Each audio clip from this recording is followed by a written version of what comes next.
No 2014 había en Pontevedra ata 5 crematorios en marcha, polo que o Concello optou por modificar o PESON para establecer criterios máis restritivos. A norma municipal estableceu unha franxa mínima de 50 metros con respecto ás vivendas. A plataforma Non Crematorios Pontevedra Leste, que se opón á construción dun crematorio na Parda, levou o tema ao xulgado para exixir a ampliación da distancia a 500 metros. En 2017, o Tribunal Superior de Xustiza de Galicia ditou sentenza anulando a normativa municipal, polo que se volvía á situación anterior.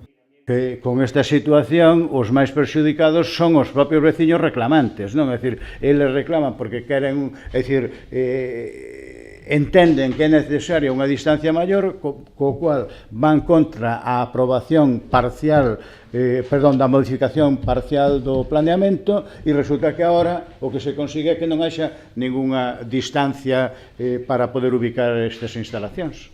Naquela sentenza aludíase á falla dun estudo de impacto ambiental. O máis salientable da sentencia é que non había estudio de impacto. E resulta que non hubo estudio de impacto porque a propia Xunta de Galicia nos dixo que non era necesario o estudio de impacto.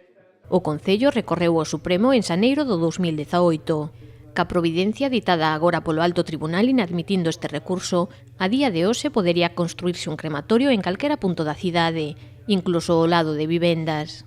Dado que é unha modificación puntual do plan e non consideran que ten maior interés esta sentencia, pois o Tribunal Supremo acorda inadmitila. Por tanto, estamos sin modificación puntual, por tanto, estamos sin límite de distancia para abrir crematorios.